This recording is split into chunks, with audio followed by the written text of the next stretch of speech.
Selamat siang, Shalom, Bapak Ibu Jemaat yang dikasihi oleh Tuhan Yesus. Kembali kita bertemu dalam siraman rohani pada siang hari ini. Sebelum kita sama-sama belajar melalui renungan firman Tuhan pada siang hari ini, mari kita berdoa.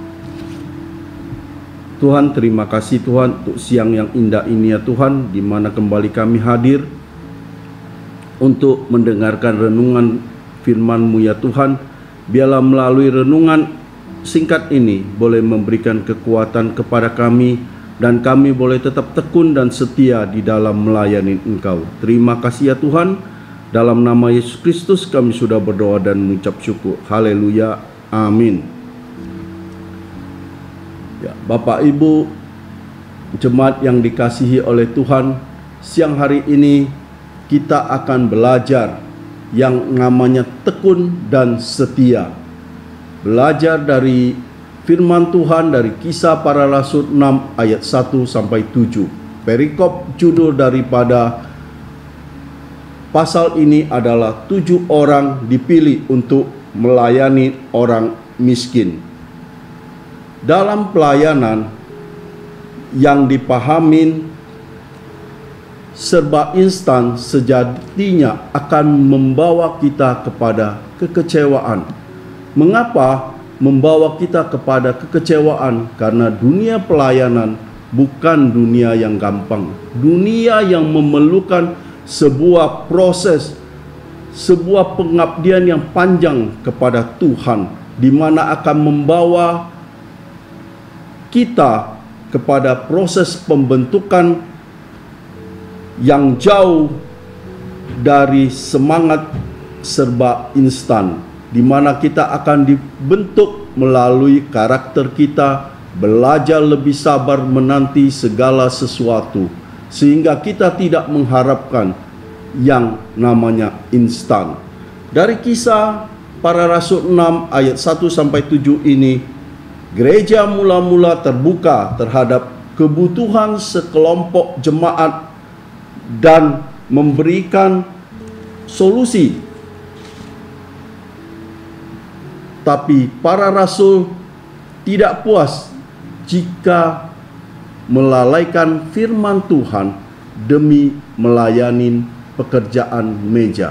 Sehingga para rasul mensarankan untuk memilih 7 saudara sebagai solusi administrasi dan delegasi untuk melakukan tugas ini.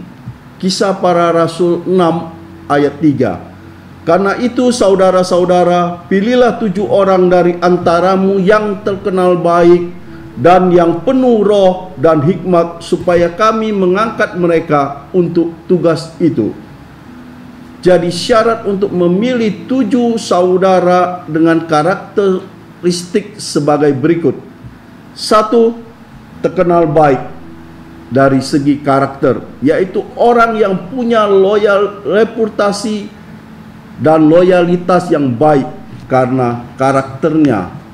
Dan yang kedua adalah penuh roh, spiritualitas, hidup berdasarkan firman Tuhan dan buah roh nyata dalam kehidupannya.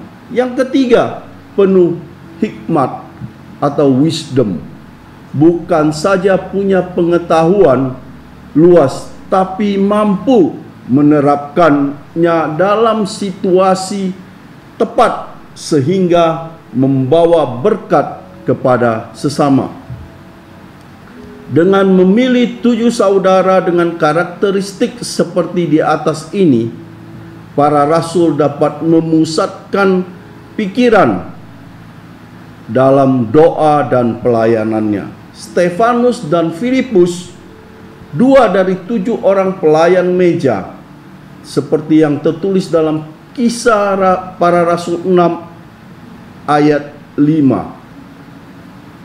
Mengajarkan kepada kita tentang proses dan progres yang berlangsung saat itu. Pelayanan meja adalah layanan diakonia yang diberikan kepada para janda yang membutuhkan kebutuhan sehari-hari mereka, seperti yang tertulis dalam Kisah Para Rasul 6 ayat pertama. Pada masa itu, ketika jumlah murid makin bertambah, timbullah sungut-sungut di antara orang-orang Yahudi yang berbahasa Yunani terhadap orang-orang Ibrani, karena pembagian kepada janda-janda mereka diabaikan dalam pelayanan sehari-hari. Apa yang semula dianggap sederhana atau mungkin sepele, sekedar melayani pemberian jatah untuk para janda, tapi kalau dilakukan dengan kesungguhan hati dan dengan rasa penuh kerelaan hati melakukan pelayanan tersebut, akan mengalami dampak yang begitu besar. Karena pelayanan diakonia bukan pelayanan yang langsung membawa mereka dikenal banyak orang. Karena pelayanan diakonia ini jauh dari spektakuler dan mendatangkan popularitas. Tapi apa yang sederhana itu, jika dikerjakan dengan kasih akan Tuhan, tidak heran jika mereka dibawa naik ke tempat yang lebih tinggi. Dan lihatlah, pelayanan meja bertumbuh menjadi pelayanan firman Tuhan yang diteguhkan dengan hikmat, dengan kuasa, dan dengan tanda-tanda ajaib lainnya. Lukas 16 ayat 10 mengingatkan kepada kita yang berkata, barang siapa setia dalam perkara-perkara kecil, ia setia juga dalam perkara-perkara besar. Dan barang siapa tidak benar dalam perkara-perkara kecil, ia tidak benar juga dalam perkara-perkara besar. Tuhan juga mau kita punya karakteristik seperti bagaimana memilih 7 orang untuk melakukan pelayanan meja dalam kehidupan kita sehari-hari. Karena karakter-karakter ini menghadirkan kuasa Tuhan yang memberikan dampak yang nyata di dalam kehidupan kita. Ketika Tuhan mengubah masalah menjadi berkat, seringkali solusinya dalam diri kita masing-masing. Sebuah hati yang menyambut sesama, sebuah kehidupan yang berdampak, baik daripada karakter, spiritualitas, dan hikmat, dan sebuah ketaatan sederhana. Mari kita tetap tekun dan setia dalam pelayanan. Apapun pelayanan yang diberikan oleh Tuhan kepada kita, mari kita lakukan dengan penuh sukacita dan dengan penuh kasih, karena kita tahu bahwa kita melakukan pelayanan ini adalah karena Tuhan sudah sayang kita. Bukan karena kita mau memberikan sayang kita kepada Tuhan sehingga kita melakukan pelayanan ini. Akhirnya kita selalu memberikan hal-hal yang kurang baik karena kita coba berusaha menyayangi Tuhan. Padahal kita harus sadar bahwa kita melakukan pelayanan ini karena kita sudah tahu Tuhan sudah terlebih dahulu menyayangi kita. Sehingga apapun yang tanggung jawab pelayanan yang diberikan kepada kita, jangan melihat apakah itu besar atau kecil. Lakukanlah dengan sepenuh hati dan Dengan demikian, pelayanan yang kita berikan akan menjadi berkat bagi orang yang kita layani. Tetap semangat, tetap tekun, tetap setia dalam melayani Tuhan.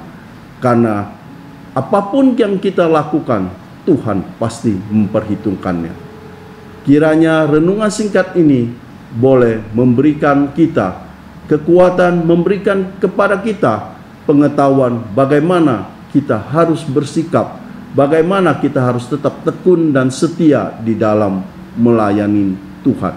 Biarlah kita sama-sama mengambil hikmat daripada Kisah Para Rasul 6 ayat 1 sampai 7 ini, sehingga ini boleh menjadi satu pedoman di dalam kita mengikut Tuhan, di dalam kita melayani Tuhan. Amin. Mari kita berdoa. Tuhan, terima kasih Tuhan untuk renungan singkat ini.